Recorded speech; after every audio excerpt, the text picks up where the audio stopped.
This is episode 25 of the 99 Forever podcast. I'm Eric Friesen, and here to help me break down the Oilers' four-game homestand to open the season is Zain Bhanji. Zain, welcome back to the show. Thanks for having me on, Eric. It's always a good time to be here. Yeah, man, for sure. I'm glad to have you back on the podcast.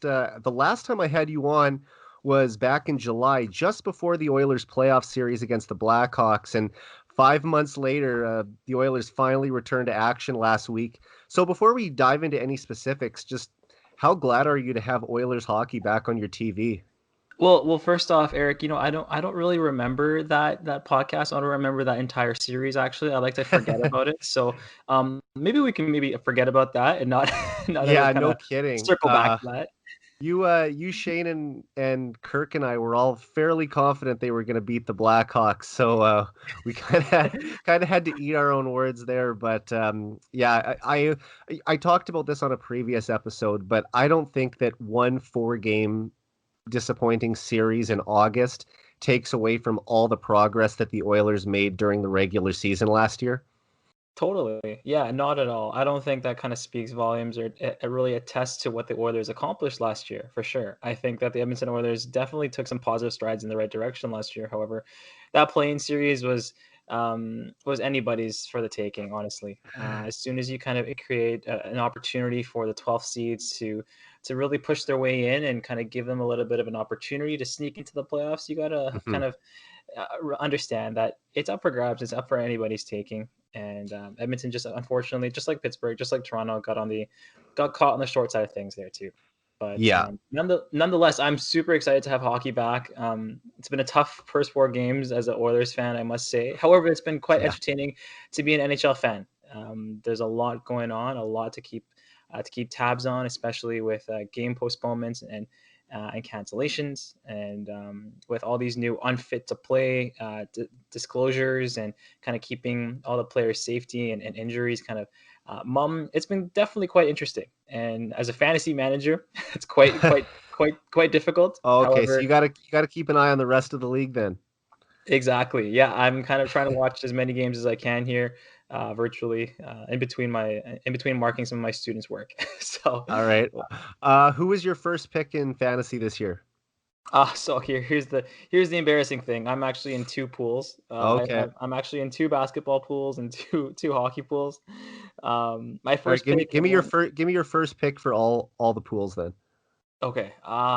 Sebastian Aho was my first pick in one pool. Okay. And Nathan McKinnon was my other pick in my other. I picked Nathan McKinnon third overall in my other pool. Um, That's a really good first pick, and I'm guessing Aho. I mean, he's a really good player too. Is it like a 10 people in it about? Yeah, you're right. It's a pretty big draw. It's a pretty big league. Both of those leagues are with 12 people. Okay. So I got the eighth overall pick, which I selected Aho with, and then I had the third overall pick with McKinnon. So um, Interesting. And then how about for some kind of basketball?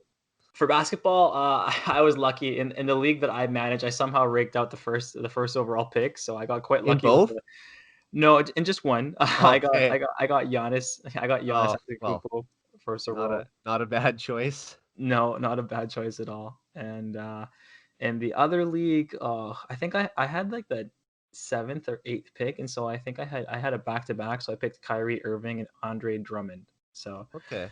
those are some great, good Yeah. stat Well, I patterns for mean, sure. if Brooklyn has a good year, then you could be in for something there. And are you a Raptors fan too, by the way? I am a Raptors fan. Yeah, Okay. So were yeah. you a little disappointed when he re-upped with Milwaukee, or were you kind of holding out hope that he was going to be heading north of the border to the Raptors? I gotta say, I didn't really see him coming up north. No? I think obviously it made sense for him to come up north because of the structure around him, but and with the relationship with Masai. However, I just don't think Giannis is that type of guy. He seems like a really loyal guy who really values what the Bucks have kind of given him, Yeah. and he sees that the Bucks are all in, and that's kind of what I see from Giannis. However, I don't know. It would have been kind of cool to see him go somewhere else, Oh shift the yeah. league a little bit more. However, James Harden just shifted the whole landscape of the league, so No kidding. I all mean, those pieces going scattering everywhere. I really thought that if the Raptors could land him, they could really keep their championship window open. But much like the Oilers, they've had a rough start to the season here, but I think they've started to turn it around a little bit, and hopefully the Oilers can follow suit, especially this week as they head to Toronto to play the Maple Leafs. But um, let's For let's sure. dive let's dive into this 4 game homestand. Unfortunately, as you alluded to earlier, it hasn't been the best start for them.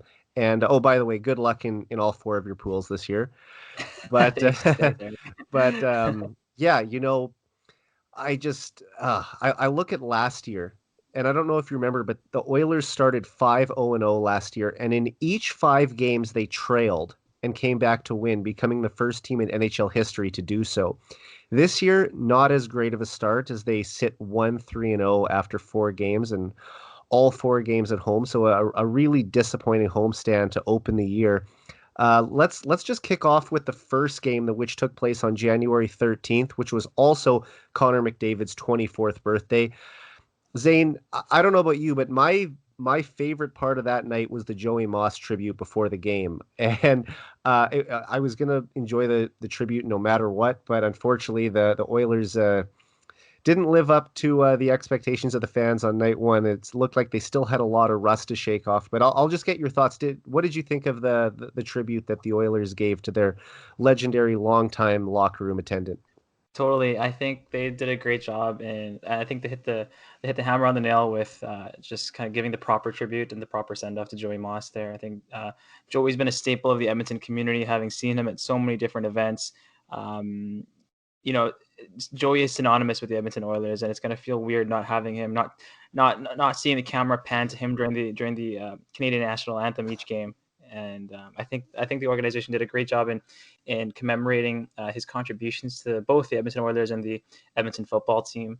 And I think they did a great job in recognizing John Muckler's contribution as well too before the game. Absolutely. I Yeah, I think mean, Wayne Gretzky talked about it, how John Muckler was such a vital part of those Stanley Cup teams in the 80s and early 90s as like the tactician alongside Glenn Sather behind the bench. And yeah, it's just a sad loss for the city of Edmonton. I mean, really, the Oilers have had quite a few losses in the past year, obviously with Colby Cave as well last spring, which was a tragic loss. But I think that they did an amazing job paying tribute to Joey, and I really hope that when fans are able to be back in the arena, that they will either raise a banner for him or possibly name the street in front of Rogers Place after him. Would you like to see them do something like that, or what do you have in mind? Oh, 100%. I think over the summer, just soon after Joey's passing, or I think it was in the fall actually. I remember signing a petition in which it was going around to support the renaming of the downtown arena to the Joey Moss Arena. I That think would be cool. that would be such an appropriate um, commemoration of Joey's life and his contributions. But what about you, Eric? What would you cover? Yeah, I think that he should have a banner right next to all the other ones up there. I mean, Glenn Sather has a banner with the Right, with the 5 Stanley Cups on it. Kevin Lowe, I'm sure, is going to have his number retired next season as well, as a member of the Hockey Hall of Fame. Now, the Oilers have a rule that they don't induct or they don't they don't retire numbers, sorry, until after a player has been inducted into the Hall of Fame. So now that Kevin Lowe is going in, he'll get his banner, and I believe Joey should have one up there too. I don't know what they would put on it. Honestly, they could probably just put a picture of him. But right, I just think that Moss, and then maybe you could put 35 because I believe he spent 35 years with the Oilers organization. So for there sure. could be something like that if they had to pick how to do it. But yeah, I would love to see them do something like that, and I'm sure they will. I mean, Yeah. he's as known a person as part of the Oilers organization as almost any other legends. I would say that he's right up there with Wayne Gretzky and Mark Messier as some of the most recognizable names in team history. For sure, for sure. There's no doubt about that. It would be nice to see some sort of contribution and recognition of Joey's contributions in the Yeah, buildings in some capacity, right? And not only just to the Oilers organization, just the city of Edmonton. He kind of stood as a pillar and a role model to a lot of individuals who kind of came from minority backgrounds, right? definitely. Whether you had different disabilities, whether you came from an ethnic minority, he kind of showed you that no matter what no matter what your background is, no matter what challenges you face, it's always possible. And he just Absolutely. and he attacked every day with a smile. He attacked every day, Hmm. everybody, with a positive attitude and with an open heart. And I think that is, there's no better way to represent the city of Edmonton than Joey Moss did. Oh, I couldn't agree more. And one other thing I'll get your thought on. The Oilers have a new broadcast team this year. Kevin Quinn and Drew Remenda are out. Jack Michaels has replaced Kevin Quinn after 19 seasons behind the mic as the Oilers lead play-by-play broadcaster. And Bob Stauffer has stepped in as a panelist between the second and third periods, as well as Tony Brar was also filling in on some Sportsnet broadcasts, and I've enjoyed him on Oilers TV the last couple of years. So great to see him involved as well. Have you liked the new setup through 4 games? Yeah, Tony is a mentor of mine, and I just want to give him a quick Oh, shout out on this really? podcast. And I just want to reach out and say I reached out to him personally, saying great job. But Tony's done a great job filling in for Gene, the Prince of Puns. It looks good Yeah, seeing one of our brothers sitting up there, and Tony, and great to see Hardin Ryan Singh really get those national yes. broadcasts in English as well too. Getting to see community kind of. Getting the recognition that they deserve, and I think that speaks volumes of where the South Indian kind of community has kind of come up from in the hockey community as well too. Big shout out to Up Now Hockey, a That's huge so Instagram cool. account run by Dampy Brar as well too. They've done a great job in promoting hockey within the Southeast Asian community, and it's I think this is just the first, and it's great to see some barriers being broken, Well, and it, and just to kind of continue on to say Jack Michaels has absolutely killed it on TV. I think I'm a agreed. huge fan of Jack Michaels, and I'm gonna miss Kevin Quinn. Kevin Quinn Yeah. he's definitely been a staple in the Oilers organization as well too. However, um, Jack Michaels definitely embodies what it means to be an Oilers fan. I think just the amount of passion that he puts into every call, especially his overtime calls. Yeah, no kidding. I'll Those miss those. I mean, Jack Michaels, he, especially during the 2017 playoff run, I think he really started to make an even bigger name for himself in oil country because a lot of people had known he'd been doing the play-by-play since 2010 on Shed Radio. But right. it was some of those calls that the Oilers were showing on YouTube attached to their video clips because not everyone was listening to the radio. Most people are watching on television, but to actually hear his game calls, that's when I think he really started to build his reputation in the city of Edmonton, and it's just carried through onto TV now. And yes, I agree with everything you said about Brar. I think he's doing a great job. Singh was great. I just think that this is going to be a great new step for the Oilers. I think it is good to refresh things out every once in a while, and I will miss Kevin Quinn. I mean, he's been the voice of hockey for me since I was about 12 years old when he started doing the games. So Yeah. I am glad to see him in there. But let's actually talk about game one specifically now. Like I mentioned before, Connor McDavid's birthday, everyone's expecting a big win over the Vancouver Canucks for the second straight year in the home opener, and they fell flat. To me, it felt like they really needed a few preseason games because it was just such a rusty effort by the guys. Passes weren't on the marks. They couldn't make clean zone exits at all, and some sloppy turnovers, pucks that were 3 feet from the blue line that need to get out. They couldn't clear the puck. I just felt like overall it was if I had to summarize it, just a very sloppy, not sharp effort at all by the Edmonton Oilers. What did you see in game one? Yeah, I'd have to agree with that too. I think it was a slew of mistakes, a slew of turnovers, I would say. I think I think the Oilers really lacked a lot of crispness in this game. I was watching the game with my sister and my dad, and I kind of kept repeating to myself and repeating to them, "It's just not crisp. It's just not crisp. The passes just aren't there." And and I understand from a player's perspective, a coach's perspective, it takes a little bit of time to kind of get used to it. A lot of these guys haven't played since, Yeah, uh, for it's been about what 5 months. 5 months, but you remember they it was 4 months off between the regular season ending and the playoff run. Played 4 games and then another 5 months off. Yeah, So just they hadn't played in so long, and the number of new faces out there. I just think this was a team that really needed 5 to 6 preseason games to get their feet under them, and they've just been kind of had to be thrown into the fire early on here. oh, completely. I 100% agree. I think that especially we're seeing this. in both zones. I think in the neutral zone we're seeing a little bit more stability. However, just kind of execution, especially in the first game. Well, I guess we'll stick to the first game here. The execution in the offensive zone just wasn't there, unfortunately. I think they ran into a hot goalie as well that game too, and Braden Holtby. Yeah. He stood on his head that game. I think he made some unbelievable and stellar saves on Leon Draisaitl. And then in the defensive zone, obviously, Edmonton's kind of had some trouble moving the puck out of our own end for the past decade, and those struggles kind of continued in that game as well too. And yeah, I think they do need a few more games to they did seem like they needed a few preseason games to get them going a little bit. But yeah, I would completely agree that it was they fell flat, and the slew of mistakes kind of led to giving up 5 goals and allowing 35 shots on net right on Mikko Koskinen. Yeah, and just every time the Oilers, every time you thought they were getting back into the game a little bit, Vancouver would just respond with another goal. It seemed like they could never build any momentum at all. Yeah, 100%. Every effort to kind of climb back and inch away at the lead was stymied right away, right? Whether it was kind of Tanner Pearson making a great play to put the puck out front in the slot, or kind of giving up a breakaway, leaving a man wide open, and Brock Besser right in front of the net.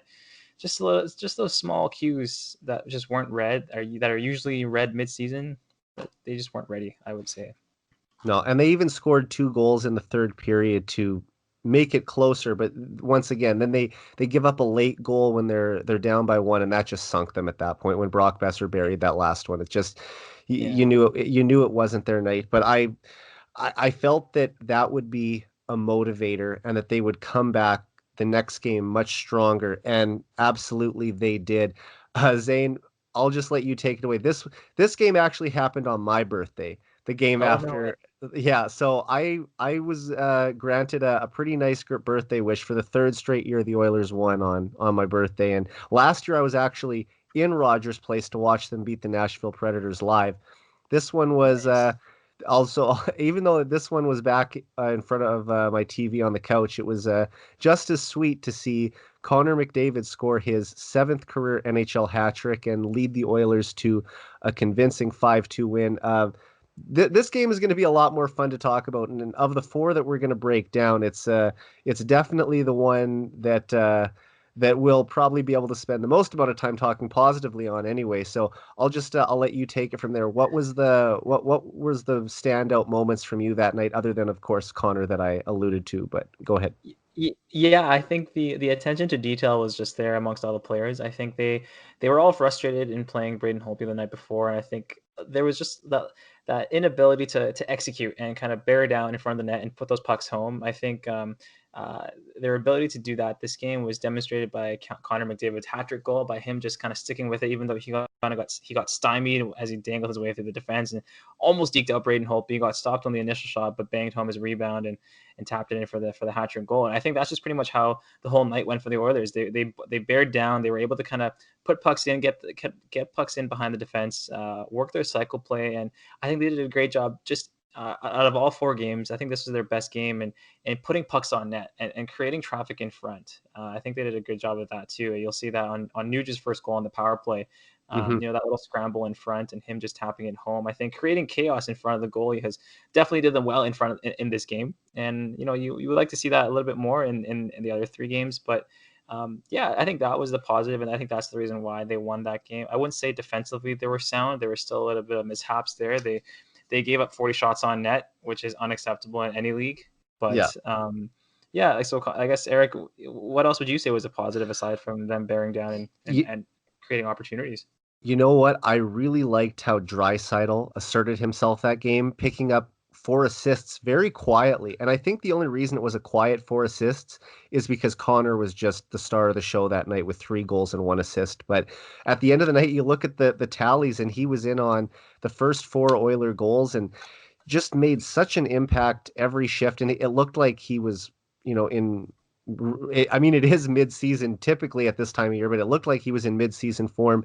Another guy who really stood out to me is Kyler Yamamoto. I think that in the first 2 games, he was their best forward overall. Just the way he just gets in on the forecheck, he's so tenacious. He can kill penalties. He scored a goal. He had 3 points in the first 2 games. I just love to see him picking up right where he left off last March. Obviously, the playoffs were a little disappointing for him, picking up no points in the Oilers' 4-game series, but he was just under a point per game last year in a small sample size. And to see him sort of just step right back into that role when everyone thought, is he going to have a little bit of a setback this year? Is maybe it's not good to put the pressure on him and expect him to score 50 points in 56 games this year, but I think it's a realistic total for him. And the way that he's shown early on this season, I'm very impressed, and I want to see what he can do from here. I'll ask you about Draisaitl and Yamamoto now. How have you liked their game, specifically in the 2 games against the Canucks? Yeah, I gotta say, I have to agree with you there that Yamamoto's tenaciousness on the puck is definitely driving that line forward. I think Dominic Cahoon is. We're seeing some sparks and seeing some flashes of his Yeah. nifty and creative self. We're seeing some of those fancy zone entries that him and Draisaitl are mustering up, and we're seeing Yamamoto going to the net to create havoc. And it's great to see kind of Yamamoto gelling well on that line too. He seems to be driving that line a little bit more to Draisaitl than to me, at least right now. I like to say I think of Yamamoto as an energy player on that line, and he's certainly doing a lot of the dirty work to get Cahoon and get Draisaitl those pucks out front, or get to them on the wings there. And I think he's done a great job in asserting himself in the top six as well too. I think he's gained a lot of the coach's trust, and we saw him on some PK shifts against Montreal as well too. And I think we're going to see a lot more of that going forward here. Yeah. Maybe we can transition into the Montreal games then now, Eric. Uh, What do you there's think? there's a couple more things I wanted to touch on from the Sure, games against the Canucks there. So sure. Connor McDavid led the team with 9 shots. Yeah, Nugent Hopkins had 8 shots and obviously scored 2 goals as well. It would have been awesome to see them both get hat tricks that game. I yeah. remember I think it was 2 seasons ago that Leon Draisaitl and Ryan Nugent Hopkins both had hat tricks in the same game, and it was the first time I believe since 1985 that 2 Oilers had done it in the same night. So I thought it would be really cool to see it happen again, Nice. You especially. dug deep for that one, Eric. Hey. Yeah. Well, I remembered it. You know what? It was an eight. Nice. I remember it was an 8-4 win over the Kings, and Draisaitl scored late to get actually his first regular season hat trick. He had scored one Right. in the playoffs by then. But I wanted to ask you, aside from Nugent Hopkins getting 8 shots and McDavid getting 9 shots, do you know who had the third most shots on the Oilers that night? Oh, was that Tyson Berry? No, it was Jesse Puljujarvi, who in, I believe, just 13 minutes of ice time had 7 shots on goal. What have you liked from the Oilers' new number 13 so far this season? Yeah, yes, he's had some good sparks of hope and inspiration as well too. I think we can all see him he's come back as a different player. Definitely. He's a little bit more tenacious on the puck, and he's more willing to go to the dirty areas, I would say.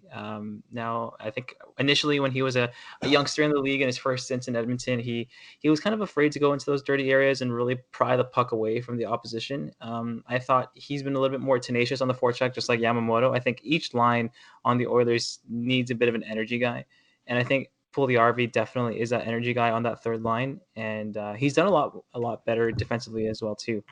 There's a lot of hope. He's getting some great chances. It's just a matter of time before he pots one here and starts getting on a roll here Yeah. as well too. It'd be nice to see the third line start to produce as well too. But yeah, what have you liked from Jesse Puljujärvi so Uh, far, Eric? and you know what? I agree with you too. And I think Dave Tippett kind of touched on it in one of his post-game pressers. I believe it was actually after game 2 against the Canucks.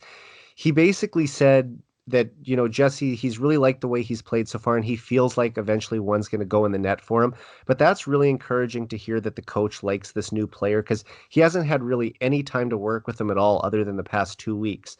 I know that Ken Holland and Dave Tippett said they did some Skype calls with him over the past 6 months, sort of just building that new rapport with him, because really he had no relationship with them the whole time he was here before. He was either coached by Todd McClellan or excuse me, Ken Hitchcock. So to kind of have a fresh start with the new coach and management team, I think that was really beneficial for him. And I also saw I believe it was a Finnish reporter or possibly friend of his who had tweeted, it got picked up by Oilers Twitter, that she knows him, and the tweet basically said that Jesse's content with his spot on the third line this year. It's not like he's going to be complaining about a lack of ice time or saying that he wants to play with McDavid. So it's good to see a change in attitude. And he did actually get a little bit of time on the first line, I believe, at the end of game one with Connor. And I could see them playing together down the road, but I do think it is important for him to just establish himself on the third line. I like him with Kyle Turris, get a veteran in there.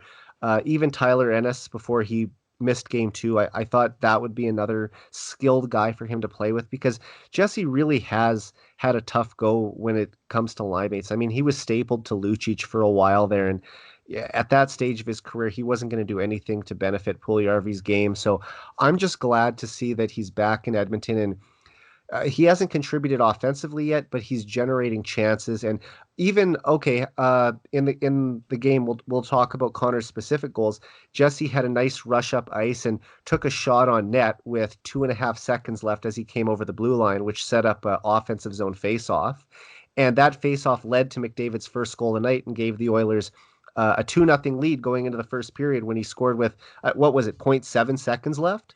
Yeah, point eight So seconds left. Yeah. so Jesse didn't directly get a point there, but by just skating the puck up ice with under 10 seconds to go and firing a shot on net from just inside the blue line, that led to an Oilers goal. So I do feel like he is contributing offensively, even if it hasn't been on the score sheet so far.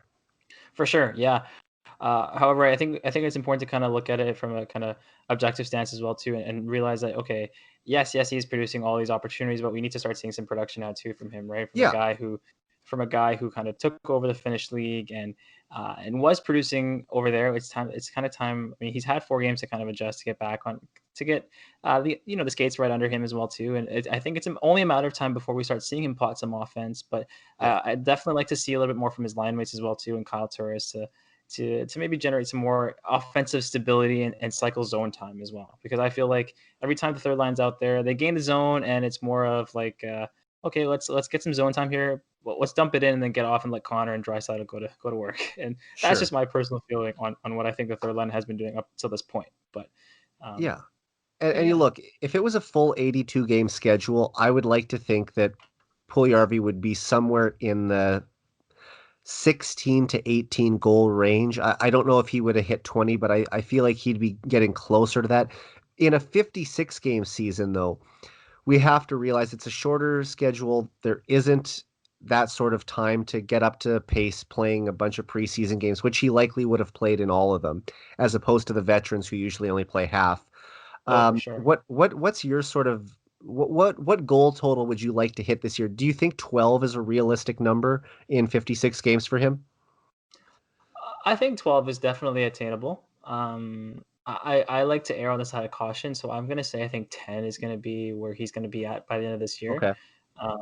I just because I don't see him elevating too high to the first line just as of yet. I think just this year he needs to establish himself, and I don't think he's gonna be on a bit of a tighter leash, I believe, in terms of really playing the game the right way. And I see him scoring 10 goals. More than that, I think that would be great. Obviously, I think he would score more than 10 goals if he gets a little bit more power play time. And we started to see him on the power play for short periods of time. When Alex Chason needs a bit of a break, we saw Jesse hop over the boards for the tail end of some power plays. And I liked him in front of the net actually too. I personally don't think Chason's getting the job done as a veteran. And on the power play, I think Yeah. he's kind of having trouble settling the puck down when he gets the puck and when he's retrieving it in the slot. You But know I what? do think Oh, the sorry, go Oilers are ahead. missing. Yeah, no, sorry. I think the Oilers are definitely missing James Neal and a veteran presence just generally at the moment, and I think that's been on display here. And you know what? I don't have the numbers in front of me, Zane, but I believe that Chason was actually more productive on the power play than James Neal was last year. James Neal had the better season, scoring 19 goals in 55 games. But I think For that sure. when Chason was on the ice for the power play, I think the numbers will back it up that the Oilers were actually more successful. That being said, he isn't getting it done this year. I think this will be his last year in oil country, and yeah, it's to the point where I would like to see James Neal in that net front role. Even a guy like Kyler Yamamoto. I know he's smaller than you would typically like, but it would give them another right shot on the power play as well. And before I forget, I'll just ask you. You talked about grading assignments for your students earlier. If Jesse Puljujarvi finishes in the 10 to 12 goal range, what mark would you give him? I give him a B plus. I give him a B Okay. plus. I think it's important to kind of be cautious and realistic with a player like Yessi. He is starting to develop and starting to mature. However, we can't get too excited about him. I think Yeah. he still has a lot to prove in this league, and I like to kind of err on the side of caution, as I said before. I think B plus would be an Okay. overall grade that he'd get if he scored 10 goals, and I think he'd get an A plus if he scores 12. There you go. And the last thing I'll ask you about the final Vancouver game is the Leon Draisaitl drop pass, which Tyson Barrie thought was for him, but actually he saucered it over Barrie's stick and it landed right on McDavid's tape. He skates up the ice as we've seen him do so many times, drives wide on Alex Edler, hits the brakes, cuts into the middle, and just fires it over the blocker of Demko to get his second goal of the night. And obviously, he completed the hat trick later. That goal, what a beautiful goal! But you could also see it was kind of funny. Barry was laughing after it during the goal celebration because he thought the puck was for him. And then Ryan Rishaug asked him the following day in his press availability. Um, did you talk to Draisaitl or what did you say? And apparently Barry said to Draisaitl, I thought the pass was for me at first, and that you weren't dropping it to Connor. And I guess Draisaitl said something like, I don't make bad sauce passes. So I thought that was so funny. Just your thoughts on that goal before we move on. Yeah, I thought that was, typical Connor McDavid. It was a signature McDavid goal, and I think it was a funny kind of statement after the game and by Barry and Drysdale, a little mixing it up between the boys. And um, obviously, I don't know if you watch the goal celebration as Barry is skating into the huddle or into the hug, you could kind of see him in shock. He would just be like, did that? He was just kind of he had his eyes wide open and he was kind of it looked like he was thinking to himself, did that just happen? Did I just witness that? Was I just on Connor McDavid's side of that happening instead of being on the other side and seeing Morgan Riley get walked? Yeah, no, no kidding. Hey, well, at least he's on the right side now, Yeah, and I'm hoping he's going to have a really big game or series against his former team this week. Let's move on to Montreal now, the city that you're currently in. sure. They came out to Edmonton to play the Oilers for a two-game set, and unfortunately, the Oilers lost both games. So this isn't going to be as fun to break down. But let's talk about Game 3 of the season and the first one against the Habs. The Oilers dropped a disappointing 5-1 decision. What did you think of that game overall, Zane?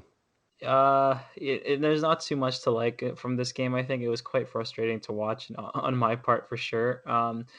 You know, all the credit in the world due to Mark Bergevin for building his Canadians team like a playoff team, though, as a very rugged team to play against. I think the acquisition of Josh Anderson makes them so much tougher up front, and I think Josh Anderson fits that style of play that the Habs that have tried to mold into their players over the past couple of years. Players like Arturi Lehkonen, Josh Anderson, Brendan Gallagher, energy and grinder players that play within the top nine are certainly doing their role and making it hard for team defenses to really exit their zone. And I think that they reminded me of how Team Canada was playing in the World Juniors. I was thinking to myself, the Habs look just like the World Juniors Canadian team forecheck.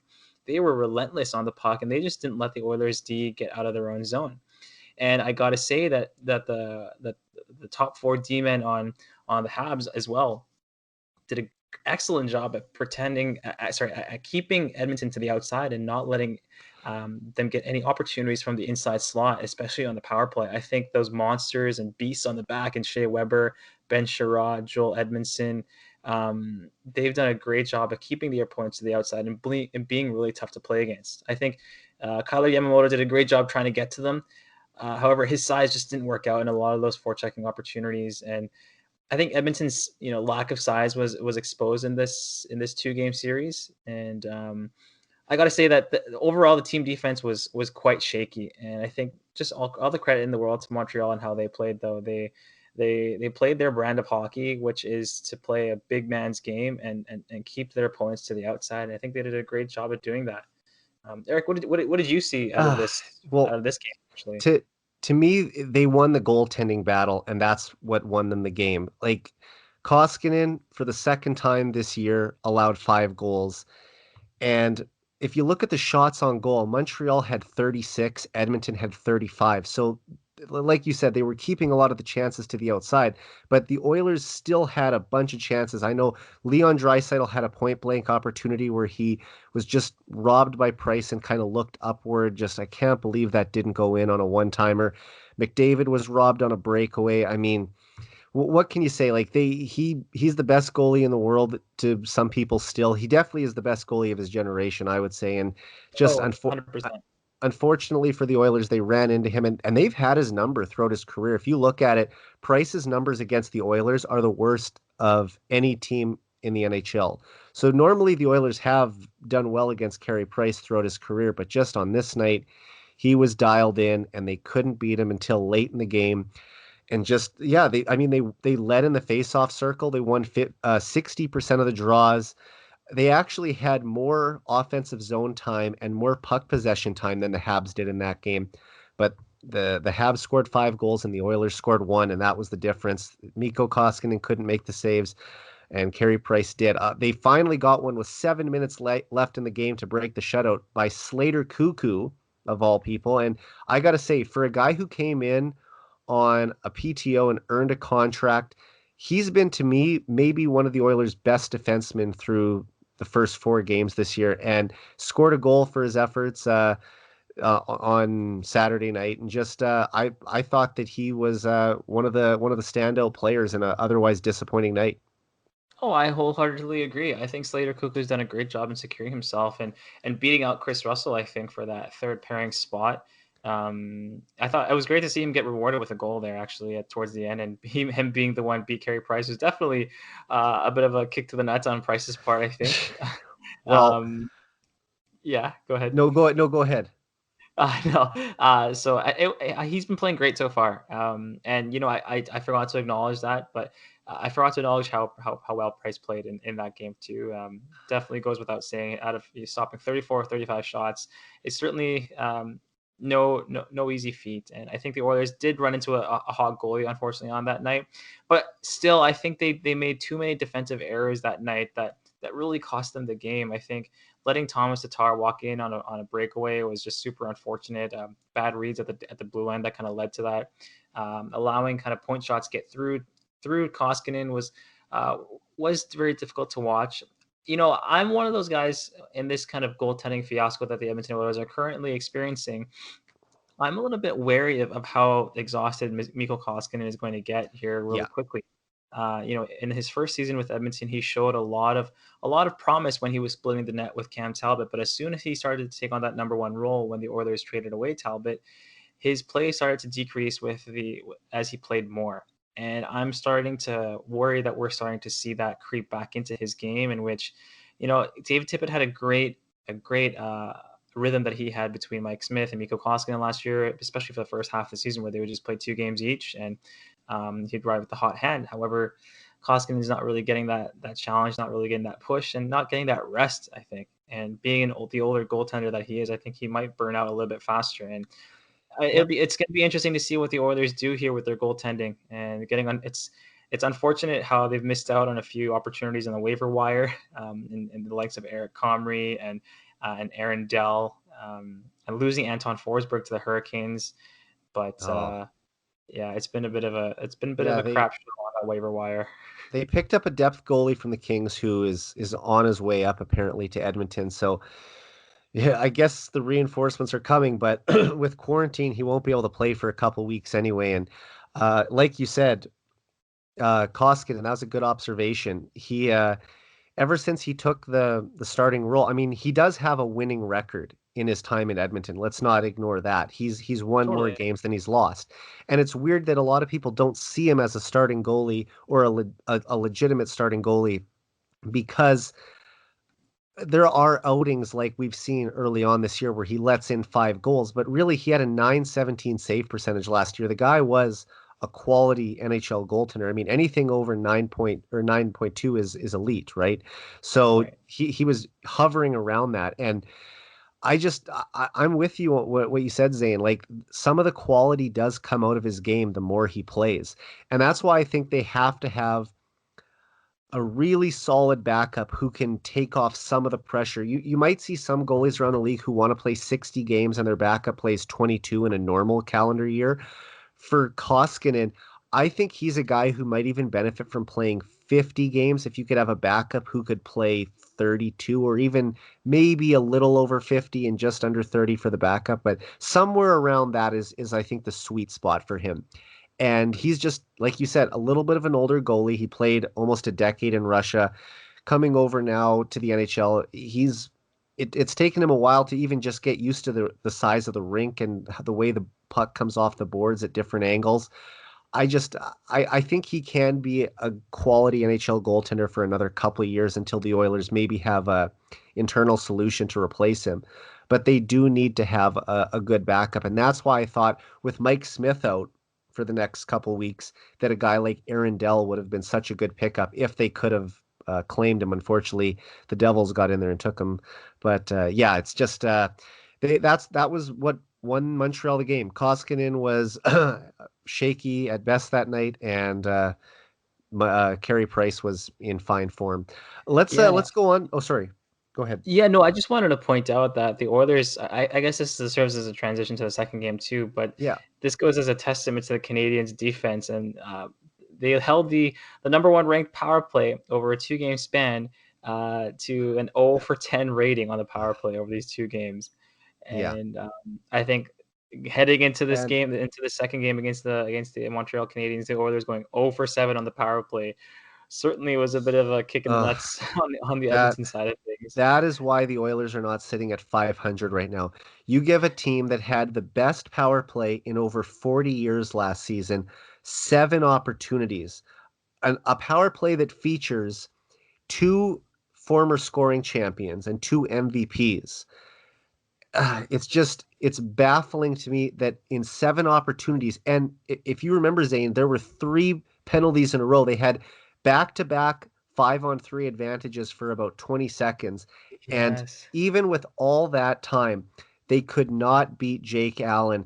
And it's just I was burying my head in my hands. I couldn't believe that they couldn't get the puck in with 7 opportunities, even if they score on, 2 of them plus the goal from Shore late in the game. Funny enough, we talked about Slater Cuckoo scoring as a PTO. Their other PTO scores last night for the Oilers. So Totally. obviously the guys coming in on those cheap $700,000 a year deals are the ones who are finding the back of the net. Nice pick off by him at the opposing blue line and walks in. Wires went in off the post, but geez, I mean when you give the Oilers that many opportunities, especially like when they're all back to back, like Montreal must have been just dog tired trying to kill off those power plays the way McDavid and Draisaitl are working the puck around. But Zane, to me, it was so predictable what they were doing. Connor was just constantly looking for the one timer to Draisaitl, which is deadly. Mhm. Let's not deny that. It is as deadly a weapon as anything in the league when Connor McDavid just walks in from the blue line and fires that cross ice pass right on Draisaitl's tape as he blasts it home. But when the defense knows it's coming and you're not looking for any other play below the hash marks, that's what really sunk them. And I just think that they didn't change it up enough. These are very creative players, and I want to see that creativity come out a little more. You look at the power play goal Nugent Hopkins scored in the second game of the year to give them a 1-0 lead against the Canucks. They're getting the pucks on net. Nugent Hopkins follows up and buries a greasy goal. That's what they need to get. And they just No, couldn't do that. If they would have scored, even 2 or 3 of those power plays last night, they win the game. And yeah, unfortunately, now they're heading east for their first road trip of the year, down 1-3. completely. I think it was so deflating that the Oilers weren't able to kind of score on those 7 opportunities in that game. I think if they're Yeah, able to convert at least once or twice on those, it would have been a different story, and they would have been able to shift momentum. But the Habs kind of got the better of that momentum, and it was definitely hard to watch on our part. yeah, However, I think at the same, I completely agree with you on the creativity part of it. These players are super creative. They know there are different plays on the ice, but I think I'm starting to see a tendency on that Oilers power play, and it seems to me that Connor only likes to look for Leon, and Leon only likes to look for Connor, and it's a little yeah. it's a little elitist to think that, I know. However, I think the Oilers really need to start looking to work the power play a little bit more below the hash marks, and I think that will really draw some of the defenders down low, which will open up a wide open point shot in Tyson Berry. If you draw your defenders low, keep them to the outside, bring them to the outside, and then really let Tyson Berry walk into a shot right Yeah. from the opening slot. That's something that I think the Oilers need to execute a little bit more. And I think they're still trying to get used to having a shooting mentality D-man at the top of that power play and quarterbacking them. So, Different than you know, Clefbaum for sure. for sure. However, I think the Oilers will be better off with Tyson Berry long term this year over the span of a power play He needs because some time to just adjust. I mean, he's coming into a yes, new team, new situation. Uh, just sorry to cut you off there, but that's how I see it. Like he looks like it looks like they needed some preseason games to work this out. There's only so much you can simulate in an inter-squad game. And they just for the Oilers to get this power play clicking, yes, having Barry who can blast the puck from the point, that is going to open up more space for McDavid down low to work his magic.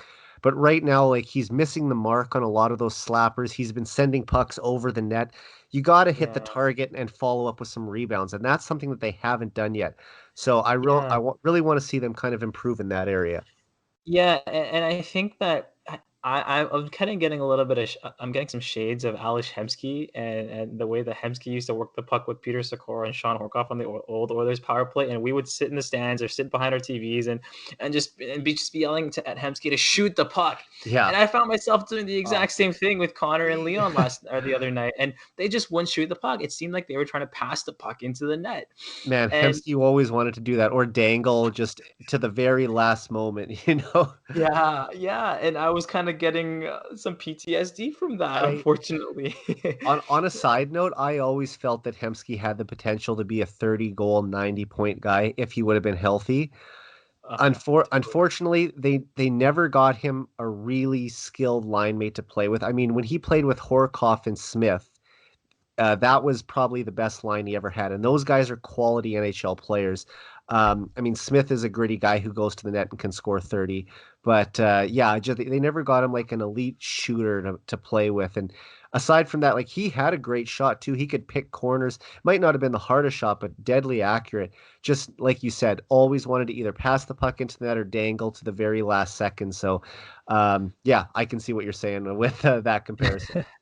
Yeah, I think he also was missing a bit of a high quality centerman too, during Yeah. that time. Sean Horkoff was certainly more of a second line centerman than a first line centerman back then, but, that's a conversation for another day, I The guess. 1 year in 05-06 when he hit a career high 73 points, that was, probably his peak as a player. Right, And I really respect how he worked his way up. Like this is a guy who came through the minors as the fourth line center on the Oilers, worked his way up to the third line center, second line center, and eventually the first line center to a team that was one game away from winning the Stanley Cup. So right. I mean, for a guy who was a fourth round pick, I want to say in '98, like Yeah. to come up that far, I mean, good for him. But yeah, that's what the Oilers really need to work on now is getting a couple of those greasy goals. They need a guy like Patrick Maroon or Ryan Smith standing in front of the net to bang in some of the garbage. But yes, Connor and Leon have to figure out some sort of different way to create offense than just always going into that surefire one timer that they love to know because the defense are picking it off. They know it's coming and they're anticipating Connor's cross ice pass every time. Yeah, and I'm sure Glenn Gulutzan is noticing these things too, and I'm sure he's kind of hounding it into their ears as well too. So I have no doubt that they're Uh, going to come back with a vengeance on tomorrow night against Toronto with any power play opportunities that they do get. we should also probably talk about Ethan Bear and Caleb Jones. Now, these are Yeah, two NHL defensemen who I believe have played 93 and 63 games respectively apiece, and they were both healthy scratches the other night. What did you think of Dave Tippett's decision to sit down his two 23-year-old defensemen, let them watch from the press box for a night after some fairly inconsistent defensive work through the first three games this season? well, I think first of all, I think Ethan Bear was kind of the odd man out when it came to deciding what lineup changes to make. You couldn't really take Slater Cuckoo out of the lineup after a game like that against Montreal. He played really well. He scored a goal. He did quite well on the defensive side of things too. Adam Larson, he although he did have a tough couple of games against the Vancouver Canucks and did kind of struggle against the Habs in that first game. I don't think you could have taken him out of the lineup just because of the stability that he kind of brings to that second line, that second pairing. And I think Ethan Bear kind of got shafted there by getting taken out of the lineup. However, I think it's all part of the learning process. He had a great rookie year, and maybe he didn't come to camp as prepared as he was last year. And that's maybe what Dave Tippett was expecting, some sort of enthusiasm and willingness to kind of put everything that you got out there, and maybe he just hasn't seen that from Bear yet. And so maybe that's an act of complacency on his part, and he just wanted to instill that learning curve with him. As for Caleb Jones, I think we're going to see a little bit more of this towards as we continue on with the year with him. I think his development is going to take a little bit longer, and he's still adjusting to those top 4 minutes that he's been receiving. Oscar Klefbom is certainly used to playing with. Adam Larson is certainly used to playing with a lot more sound defensemen who are a little bit more established in the league and a little bit more aware of their surroundings. And Caleb Jones is still trying to kind of get his feet wet in the NHL, and getting those top 4 minutes aren't always the easiest thing to do. So we're going to see some transitions, I think, with Slater Cuckoo moving in beside Adam Larson, and whether it be William Legason slotting in for Caleb Jones on some nights. I'd like to see that a little bit more often too. I'd like to see Coach Tippett, show some discipline and show his players that I'm not afraid to sit you if you don't perform. And that's what I think is. I think those are some good qualities in a coach, and I expect that from NHL coaches, and I'm glad Dave Tippett took those measures with Caleb Jones for sure. What did you think about that? I thought it was a good decision. They really had to give those guys a reset. And this is the thing, young defensemen don't develop in a straight line. There Right. was times last year where Caleb Jones, I remember him making just some beautiful passes up through the middle of the ice that landed right on the tape of a forward and went in. Ethan Bear, great at retrieving pucks too, and can, jump in from the blue line and create an offensive chance as well. But the thing is, these guys are still young. They have both played, like I mentioned, under 100 games in the league. Mistakes are going to happen. And I don't think it's going to kill their season for them to, sit and watch for a game. It's okay for them to just kind of, have the coach tell them, like, listen, the way you've been playing isn't good enough. It's a short season. We don't have a lot of time. I have to have the best guys in there every night. And if you guys aren't helping us win on this given night, then I have to make a change. And I think that the players will respect that. It's going to light a fire under both of them. And when they get back in the lineup, which might be tomorrow night against the Toronto Maple Leafs, that I think we'll see better efforts from both of them. Yeah, for sure. I think there's no stronger way to send a message than setting them for a night, sending young players to the press box when they think that they've kind of started to take advantage and start to maybe get a little complacent. And I think it was the right move on Dave Tippett's end as well too. So I'm expecting a way better effort on the road here too. And don't forget, the Edmonton Oilers are a great road team. Just generally over the past 4 years, past 3-4 years, they've been a great road team. So I'm looking forward to how they Yeah, perform here on this East Coast swing. definitely. And of course, the Oilers are, like we said, heading on the road. It'll be the first game they've played outside of Edmonton since last March, if you can believe it. Because, of course, with the bubble taking place at Rogers Place, they played every game on their home ice. Um, Zane, just to wrap up here, they've got 2 games on the road against the Leafs, followed by 2 in Winnipeg. Can you give me a prediction of how you think they're going to do on this road trip? Are they going to win 3 out of 4 and get back to 500 or back to 500, or are they going to go 2-2? What do you see happening? I'm going to underestimate, and I'm going to go with a 2-2 record. I'm Okay. hoping for 2 wins and 2 losses, and I'm thinking we'll get some splits in these series. I think it's going to be 1 win against the Leafs and 1 win against the Jets. Well, they But they have to win at least one against the Leafs, or you can just you can imagine the narrative on oh, on the national platforms with Austin Matthews and the Leafs overcoming McDavid and the Oilers. So please, we got to avoid that. I can already expect a segment on TSN by Mark Masters explaining why Austin Matthews is better than Connor McDavid, and I'm not looking forward to seeing that. I am going to scroll right past that, and I'm going to I scroll really fast past I that. will give him more credit as a media person than I would hope he would never go to that length. I hope not. I hope he's better than that, that's for He's sure. but yes, but of course, look, the national networks are going to focus on the Leafs more than any other team. That's their largest audience. So when the Oilers are playing said team, I mean, they're on that platform too. And that's what I think made Connor's goal a year ago in January, the one that he scored in Toronto, so big, is because if that goal would have happened in Anaheim or San Jose, I think it would have made the highlight reels of, most of the sports shows. But the fact that he did it in his hometown against the Leafs, that just elevated it and made it even a bigger goal. Oh, for sure. For sure. So, yeah, I'm with you. I hope they can go at least 2-2. They really need to bounce back, and maybe a road trip is exactly what they need right now, just to kind of get out of town, build some chemistry with the guys, and just get this season turned around before they come back home again.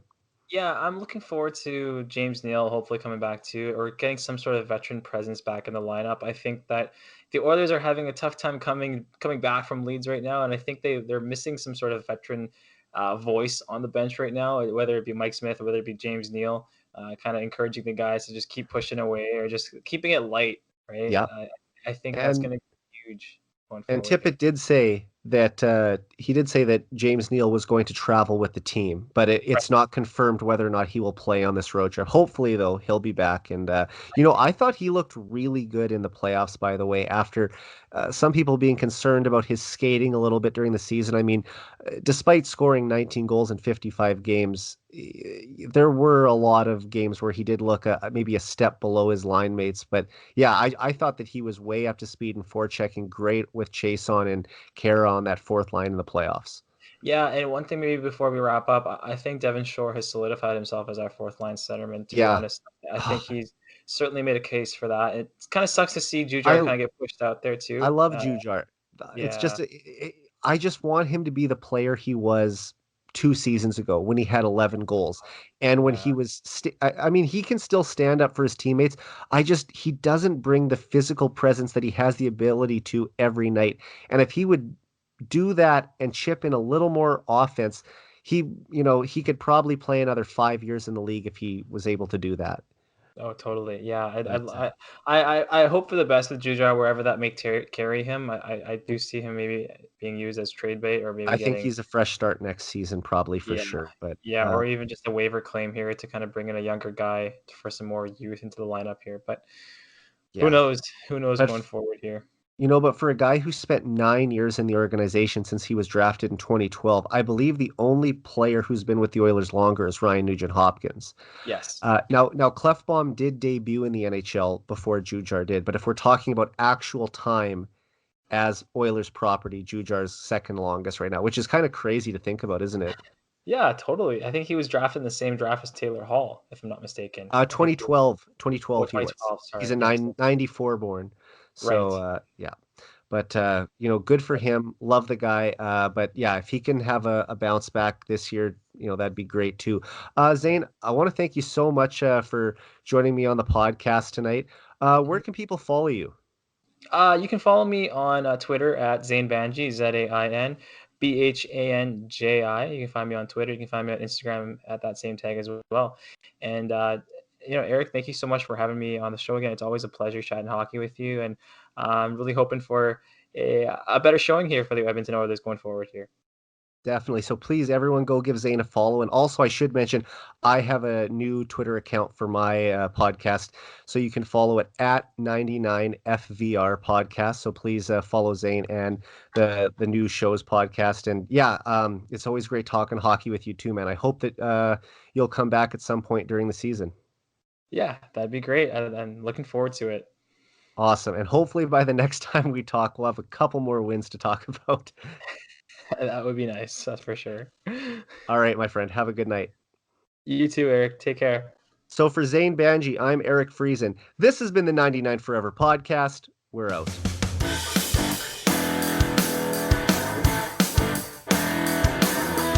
Oilers Live.